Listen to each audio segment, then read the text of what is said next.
Welcome back to Inside the Tank, presented by CW Sports Memorabilia. I'm your host, Tyler Rains. And this week in Steelheads, this has been a typical weekend, but with some good things and some bad things. We're going to talk about it right here, right now. So first off, I want to cover the Kingston game. So it was a 2-game road trip against Kingston and Ottawa, which you always get excited when you roll into Kingston because you know that it's going to be a good game regardless, right? So this game was an all-around dominant game for the Steelheads. And what do I mean by that? They ended up taking the win 6-3. They looked incredible. It looked like there wasn't a whole lot of weaknesses in their game. Aside from the 3 goals that Kingston scored, those could have been a little bit better, but there's nothing you can really do about those. So let's look at the positives. Number one, Alessio Bellieri started for the first time in a little while. He was injured, and then he finally came back, and he got the first start in a little while for himself. So he went 25 for 28, right? 28 shots against. He saved 25 of those, and they looked pretty good. He looked solid in his first game back. Now, the thing that really kind of blew my mind about this is that everybody was on board. It wasn't just the scoring. Everybody was dialed in. The defense looked sharp. They were out there blocking shots. They were breaking up plays in the defensive zone. They even fed it up to the offense. Kasper Larson just with a bomb from below the faceoff dot. He's popping off. Mason Zabeski, Porter Martone, Angus McDonnell, Luke Misa, and Justin Dezoti all scored for this team. So that goes to show Dezoti's on the fourth line, McDonnell on the second, Martone on the third, Zabeski also on the third. Everybody was popping off. You had all 4 lines rolling, and it just looked incredible. Things went right for them. It was almost a perfect game, with the exception of those 3 goals that were scored late in the third. It was almost a perfect game. They looked like they were in regular playoff form. And this is the Steelheads team that you want to be seeing around this time of year. So the game against Kingston was incredible, to say the very least. I think it's a top 5 game they've had this season. It was a full team effort. They were ready to go, and they were up and rising to the challenge, right? So as I was saying in Friday morning's episode, this was going to be the easier of the 2 games. And if you did everything you were supposed to do, you're going to win the game, no problem. The game against Ottawa, however, remember when I was saying that this is going to be the tougher one, obviously because Ottawa, they haven't lost a whole lot of games this year to anybody. And yeah, that's exactly what happened here. The Ottawa game. Saturday night in Ottawa, I believe it's TD Place, if I remember correctly. A really nice arena.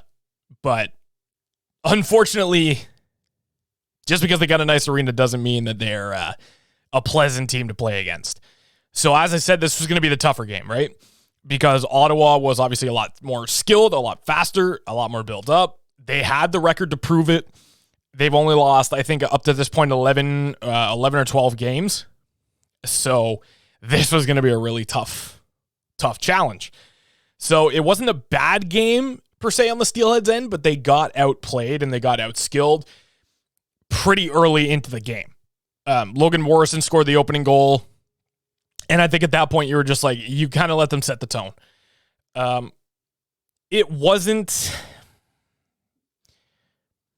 a bad game by any means, but they had a tough time, you could tell, trying to adjust to Ottawa's skill level because they just kept getting outplayed. Whether it was in the neutral zone, they turned the puck over too many times, which, I mean, it didn't happen all that often. But even if you do it once or twice and it leads to a goal, it's still going to be very costly. So I think that's what killed them. The penalties, oh my. They didn't necessarily rack up a ton of penalty minutes either, but the ones that they did, it killed them. It did not help them out at all.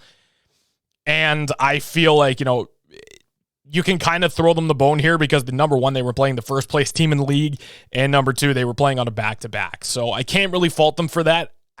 You knew this was going to be a tough game for them going in. You didn't necessarily think that they were gonna lose the game, but they had a challenge ahead of them. And I mean, honestly, it's best to move on and just think about the next games ahead after that game. it's like JR said, when you're going into a game, right? When you're going into a game against Ottawa, you can't be thinking about the next game against Guelph, right? The next game after that. You got to look at the game that you're playing. And I mean, whether or not they got distracted by the fact that this was a good team, I don't know. But it is what it is. You have these games, you got to move on. So I think in this instance, they may not have played them the best, but they had a tough challenge ahead of them. You can't really blame them for not winning this game, right? Because again, Ottawa is that first place team. They're a lot stronger, they're a lot faster, and they're a lot older as well. So this is a team who is going to go on a deep playoff run, and one that's going to be a tough challenge for anybody who goes like up against them. So in conclusion to this, it wasn't the worst game, but obviously it's disappointing when you play a team that's that good and you come out on the short end of the stick. Now that we've talked about the games from this past weekend, let's look ahead at some of the games that are coming up. So obviously, they've got 3 games this weekend. So every single year, the Steelheads do a school day game, which happens at 11 a.m. That one is going to be this Wednesday morning at 11 a.m., March 1st, against the Guelph Storm. So this is going to be a big game for them, I think, because Guelph is not an amazing team, sort of like in the same boat as Kingston, but they're not, as weak. So the keys to victory against Guelph, just have a lights out game like you did on Friday. Like I said, they aren't the strongest team. They will still put a little bit of pressure on you, but if you get them early, get in their heads early, that's what's going to help you win the game a lot better. Because again, the more pressure that you put on them early in the game, the more that they're going to crack, right? We saw that with Kingston. We saw that with Sudbury earlier in the season. Games like that are the ones that you're going to need to play sharp in the first. I think the first 5 minutes are going to really dictate this game. The way that you play in the first 5 minutes is really, really going to help you out. So I think the keys to victory against Guelph are just play a strong, lights out game like you did on Friday night against Kingston, and you're going to win the game no problem. Now, see, the other two are going to be, big challenges again. They're not as big as Ottawa, but they are the second and third place teams in the Eastern Conference, and I believe third and fourth place teams in the league overall. The first one is at home against North Bay, so they're third place in the league, right? They have their stars, but I think in this game, the offense is key because Dominic DiVincentis will likely be starting this game. And for those who have been keeping up with the league this year, you know how strong of a goaltender he is. So I think if you get into his head early and you outspeed the defense, because to be honest, their defense is really good, but they have their loopholes. So if you outspeed the defense and you get into DiVincentis' head early, then you're probably going to have a good shot at least winning through that first period. It's not going to be an easy game by any means, but it's like I said, if you outskill their defense, you get into DiVincentis' head early, and you really just focus on playing your game and stepping to that rhythm, then it's going to be easier than it would be if you let the first 5 minutes dictate the game in the Guelph game, right? Next night is in Barrie. Now, see, this is going to be the complete opposite course of action.